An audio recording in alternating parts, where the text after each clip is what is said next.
For decades, tens of thousands of people came to Dayton, Ohio from Appalachia looking for factory jobs. These migrants worked at places like NCR and Frigidaire during Dayton's industrial peak, and many settled in neighborhoods near downtown, some of which are completely gone today, while others narrowly survived demolition. Many of the factories that brought people here disappeared too, although some key sites survive. Over the past several years, as I've researched Dayton history, this migration story has come up quite a bit. So today, I want to explore how the Appalachian migration was deeply connected to Dayton's manufacturing boom and eventual decline, and how the areas they settled in were a key part of the city's story of suburbanization and urban renewal. I'm Andrew Walsh, and this is Dayton Vistas. The major time period of this migration was between the 1930s and 1960s. One source estimates that 45,000 people came to Dayton seeking work, with a large percentage of them from central and eastern Kentucky, particularly Harlan and Perry counties. Another source explains that Dayton was the port of entry for many Appalachians migrating from Kentucky, Tennessee, and Virginia looking for jobs as the coal mines were dwindling, which had created a boom and bust economy which left families with few options as the industry's fortunes shifted. During and after World War II, when factories such as General Motors were heavily recruiting, an estimated 7 million people migrated north to cities like Detroit, Cincinnati, Cleveland, Akron, and more. That recruitment extended deep into Appalachian communities, and word of mouth networks drove more and more people to move north as they heard about family members, neighbors, and others who were getting jobs. Dayton was such a big destination at this time because it had grown into a manufacturing powerhouse. The city had a population of 210,000 people at the time and 432 factories producing 750 different products. World War II dramatically accelerated that growth. Dayton's manufacturing strength and reputation helped it get huge contracts from the government to support the war effort, and the city's population grew significantly during the 40s as wartime demand attracted new workers to Dayton's factories. By 1943, total city employment was 124% higher than 10 years earlier. National Cash Register's workforce alone reached 20,000 people. Factories in Dayton and across the industrial Midwest shifted to war production almost overnight, which is what many of these new migrants would be producing for the next few years. NCR converted to production of war materials like aircraft engines and bomb sights, and the company was also famous for its work on code-breaking machines. Delco, famously founded by Charles Kettering and Edward Deeds while they worked at NCR, was a part of GM by this time, and during the war manufactured 1 million electric motors, 25,000 generators, 24,000 sets of airplane landing gears, 40 million projectiles and fuses, 7 million shock absorbers, and more. Frigidaire was also part of GM, which revolutionized home refrigerators and made many other appliances. Initially located downtown in what had been the Delco Light Plant, a huge new facility was then built in Moraine, just south of Dayton. In the 1930s, Frigidaire had developed the first electric dehumidifier, a line of electric ranges, and the now banned Freon refrigerant. In wartime, its two plants produced propellers and aircraft machine guns. After the war, these companies shifted back to producing their normal products by 1947. Frigidaire, NCR, and Delco combined would employ 42% of Dayton's total workforce, representing over 50,000 total people. Dayton began the 50s with a population of 243,000, and it grew another 18,000 during that decade. The region's industrial base had rebounded nicely from their wartime conversions, and there was ample opportunity to work for the many people still coming north from Appalachia. GM's Delco and Inland divisions operated at full capacity, employing thousands to meet the national demand to own a car. In 1958, Dayton was even found to be the richest of Ohio's 8 largest cities, as the average weekly pay was $101.21, compared to $85.48 in Cincinnati and $83.21 in Columbus. This prosperity is illustrated by the number of new shopping centers developed during the 1950s in the Dayton metro area. The first had come in 1947 when Arthur Bierman, founder of Elder Bierman, built McCook's on Kiowee Street before he would open three more in the 1950s. The following decade would see a boom in suburban growth and also major shifts in Dayton's industrial landscape and the wealth it could create for its workers in Dayton. But before we get there, we need to talk about the areas where the Appalachian migrants had settled. When Appalachian migrants arrived, Dayton's long established industry had helped build a dense streetcar city, including neighborhoods built specifically for industrial workers. But despite this, by the early 1940s, the accelerated increase of factory workers relocating to Dayton had created a housing crisis in the city. One source said the Dayton area was grossly unprepared for the influx of workers in its factories. In 1942, the Dayton Public Welfare Office said that 4,000 people were searching for a home and only 40% would find one. 3 and 4 families were living in a single house. Other families are living in hotel rooms, garages, automobiles, and even sewer pipes. Some persons are sleeping in shifts. And the strongest concentration of Appalachian migrants was in Dayton's East End, or the Near East Side.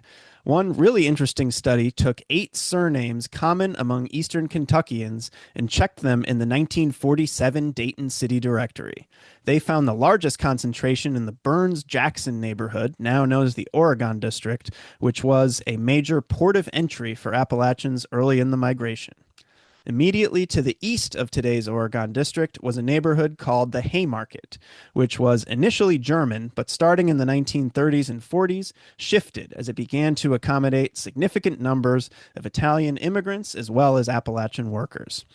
Other heavily Appalachian neighborhoods were around and adjacent to downtown Dayton, and there was also a sprinkling of Appalachians in West Dayton in the early years of the migration. Now, the experience of these migrants in the Dayton area wasn't uniform. Some accounts describe real hardship and discrimination. One book about the migration wrote about a pervasive transient psychology that made poor Southern whites the bane of employers and landlords alike. He wrote that in Dayton's East End, landlords would only rent to Southerners by the week, so that if they, quote, slip off quietly for Eastern Kentucky, at least the landlord will only lose a week's rent, not a month's rent. But it wasn't all hardship. Quite a few families swiftly built stable working-class lives and got exactly what they had come looking for. And inner-city neighborhoods get a lot of the attention in the Appalachian story, but newcomers were also quietly settling in suburbs. Researchers later found that Appalachians had dispersed to Moraine, where Frigidaire had its big plant, as well as Drexel, Riverside, Harrison Township, and parts of Kettering and Mad River Township.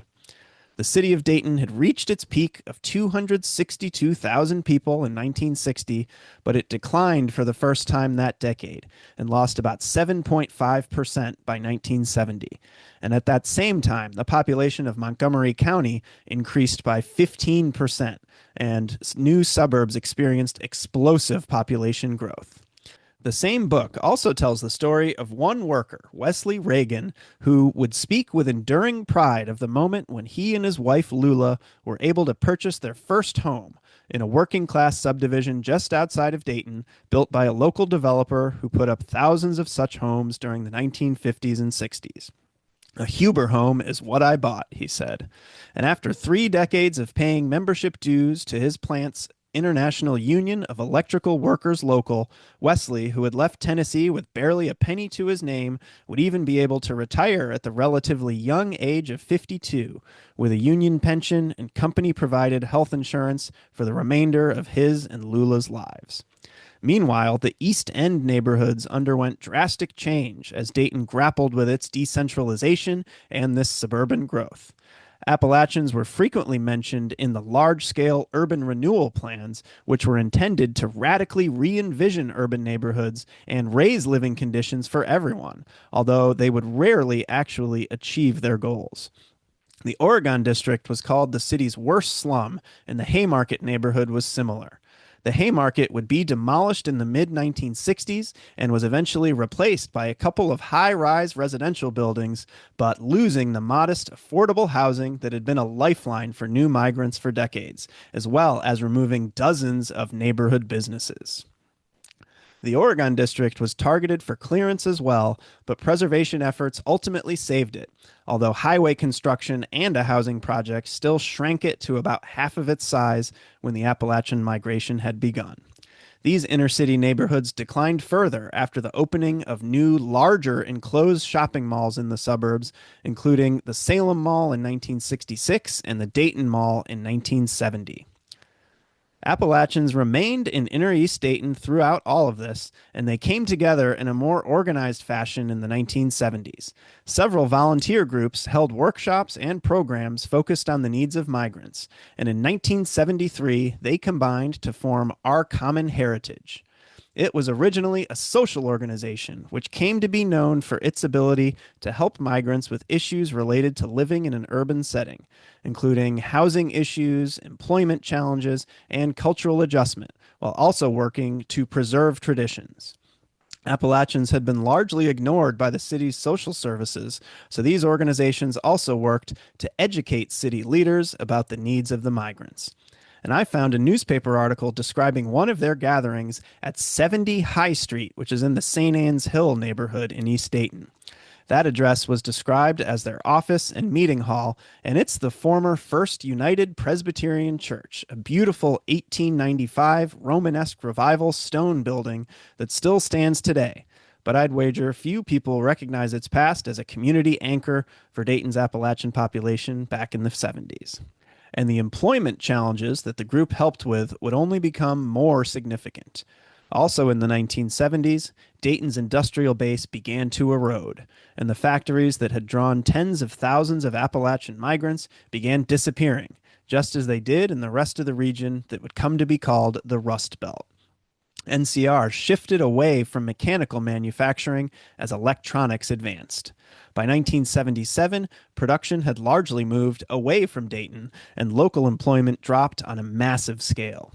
The entire factory complex centered on Main and Stewart Streets would be demolished beginning in the late 1970s, and only a few later NCR buildings survived to the present day, although there has been rebuilding in the site led by the University of Dayton.